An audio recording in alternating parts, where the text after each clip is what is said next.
Hi everyone, I hope you're having a wonderful day. It is freezing in Southern California. So stay safe out there and bundle up. It is so cold. So stress. Oh my God. Talk about adding stress to your life. If your life is already stressful, sure, add on a remodel. Go ahead, do that. Yes, so that's exactly what I've done. I am doing a backyard and front yard remodel. And no matter how much you budget, how much you like plan, no. There's all this a million other stuff that you did not account for, that you just didn't know. Even as much as you plan and research, you just don't know. And I am the owner builder, so it's all on me. I hire everybody to do the piecemealing of all the work. And so it all falls on my shoulders. My husband's at work. And so it's just me. And so, anyways, it's been a journey. It's been a good stress. So I'm pretty blessed to be able to have the funds to remodel the front and backyard. We bought a fixer-upper about 14 years ago. So I'm talking original 1967 everything. The house was avocado green in the exterior. The appliances, the cabinets, original appliances, avocado green. In mint condition, mind you, but still avocado green. The alcove for the refrigerator wasn't big enough for, a 2007 fridge back in the day when we bought the house. Popcorn ceilings, wood paneling throughout the house. I mean, we seriously have gutted this house. So we're finally doing our dream backyard. It's time. It's a great time for us to be doing it. We live in Kami, California. We're restricted in everything we do. So I'm building my oasis in my backyard so the kids will have fun and, invite their friends and we can have a party at the Reese house. You know how I like to dance. And then the front yard, original gravel from 1967. I know. But I saw this house. I thought the location was just amazing. I have just cul-de-sacs down here. I'm down the street from the elementary school my kids went to. And, I have everything at my convenience within a couple minutes drive. It's just the best location I could have ever asked for. And I fell in love with the house immediately. My husband, he opened up the car door, got out, and came right back in. He was like, nope, this is not the house for us. You couldn't even see the house from the street. It had so much overgrown vegetation. You couldn't even see it. And when we bought the house, I didn't even know that my driveway was gravel because there was so much pine needles on the floor of it that I just automatically thought it was a cement driveway. And then when we finally cleared it off, no, it was gravel. So you live and learn. But 14 years later, it is totally coming into the vision of what I thought. And so I'm just beyond happy, beyond blessed, and just I could see it and envision it and make it happen. So it's been an amazing journey. But talk about stress, stress in your marriage. My husband's stressing out about the finances about it. He's gonna retire soon. Have I added that onto his plate of stuff? So I do feel the guilt of that because I don't want to add on more stress to him. He's got a very stressful job, and then our house is kind of stressful because we got 2 special needs kids plus a teenager. And I don't care what anybody says, but boys have their periods too because, man, they are grouchy. They snap at you. I'm just no, what's going on here? But I still have to say, being one of 5 girls, it is way easier having boys than being with girls. I'm sorry. It is just way easier. They are just so easy to care for and just have with us. And so I totally am glad I have the boys. But still, the attitude. I'm 3 teens in the house. Oh, Lord. It's killing me. So trying to breathe and not let the stress eat me alive, because I also, with the front yard and backyard remodel, I'm also in charge of the home inspection. So I do have to meet with the city and make sure everybody's doing the right thing to code and all that stuff, and also what I'm paying for. So it's a lot. It really is. But I'm enjoying it. I do love it. It's been great interacting with all the construction crew and seeing also what's out there, how I can improve my house, how I could save money, what do I want, and what do I need. So it's a balancing act of that. Also the stress of like the kids, I still have two special needs kids. So I got an IEP meeting this morning. I have one next week. I'm also suing the school district because I'm always fighting for special needs children, because whatever I do for Zachary, I know will trickle down to other kids. And that's always my fight, my passion, that these special education children are treated equally and given every single opportunity that is afforded to them. That it's a must. It is a must that they be included and they be given the chance to have a great future, be independent, and have access to anything and everything that's out there, every program, every event, every sport, everything. They need to have 110% inclusion in everything. So it's totally my passion. I sued the governor of California to have access of special needs children during the lockdown. It's very important for me for their education. And I didn't back down, even though I got ripped on social media. I don't really care. I don't know those people. Their opinion is zero to me.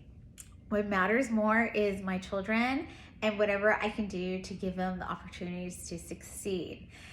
So I am not afraid of anything. I fight for every good cause.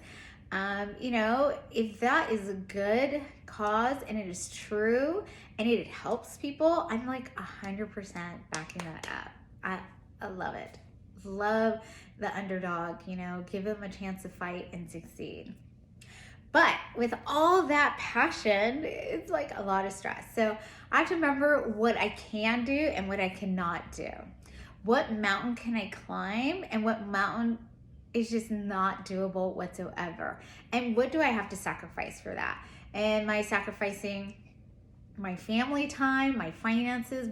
I have to consider all of that. So when I take on an endeavor or an adventure, I really do my planning. I really see, is this plausible? I do my research on laws a lot. I'm always on the internet checking the laws, looking at precedents with court cases that have gone through the system before. What are my chances? And so I really try to do my due diligence and investigate thoroughly so that if I'm going to give 110%, that I have 110% chance of succeeding, definitely, and making a difference for all the kids with special education. Not just my kid. No.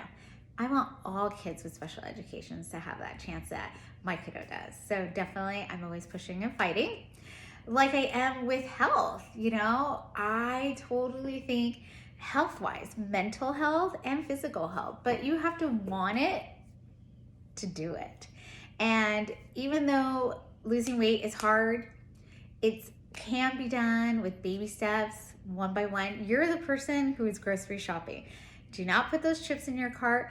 Do not put those cookies in your cart. Do not put those tortillas in your cart. No, put that stuff back. That is not good for your body. So you're the one making your choices in your life.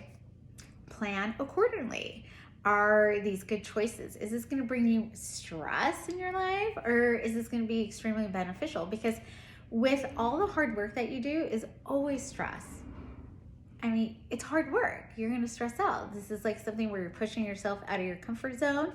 And it's, a lot of dedication, patience, and passion. And if you're not going to do that, then there's no point in starting. So if you're one of these yo-yo dieters, you need to really stop. You need to stick with a plan that is going to work for your needs and your frame of health and your mindset as well.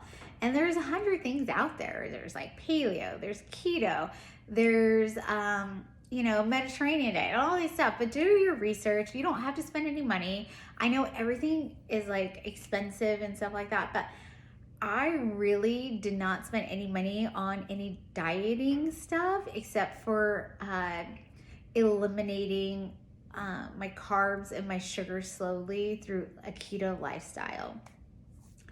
But the only thing I did invest in myself was I did get a personal trainer because I felt that would motivate me if I was paying for it.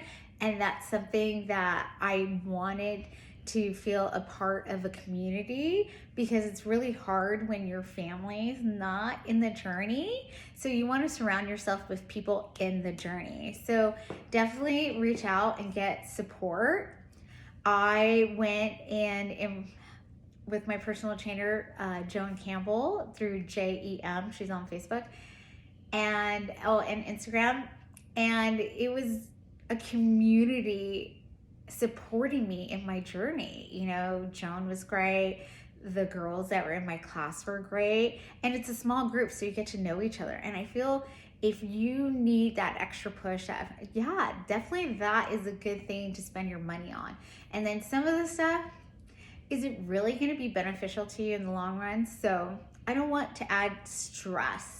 So it's all about stress. What things are going to add? I don't want to add financial stress to myself. So those are all the things I plan in my head. Like, what's going to give me stress? What's not going to give me stress? So definitely trying to not deal with the stress in my life. So if I was going to take on this remodel, I knew what I can do and what I could not do. So definitely some of the volunteer stuff that I've been doing, I told them I need to take a step back because this is going to be 24 hours on me and I feel like I can't give 110%. So just be honest of what you can and cannot do in everything. And just breathe, and find yourself a support group. Ask questions, ask people who've done this before.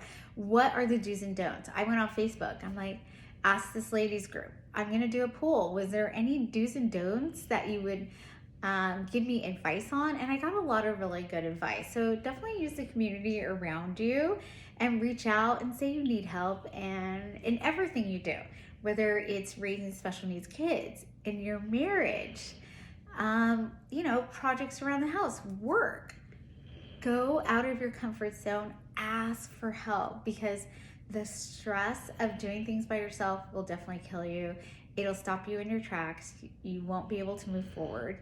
So it's okay to ask for help. It's okay to be vulnerable in things and let people into your little, you know, circle and say, look, I need help. I need your advice. I need suggestions. And then that'll help you, motivate you to put another step forward in your journey. So I hope that helps. I hope, you know, anything I say helps you in your life, because I'm always cheering for you, whether it's your weight loss journey, your marriage. Marriage is good. Some people marry the wrong person, and that's okay. But marriage as a whole, it's amazing. It's great. And it's something that I feel is a wonderful thing. It's always good to have a constant support, someone there in your corner 24/7, cheering you on, going through the journey with you. Even with my husband not being on keto, he's so supportive of me in my weight loss journey, and that's great. The more support I have, the better. And so finances, do your thing, get like debt free. It's just been a wonderful journey ever since we got debt free. So melt that stress away. Get the help you need. All right, I could talk forever. So I hope you have a wonderful day, and I will see you next week, hopefully. Bye.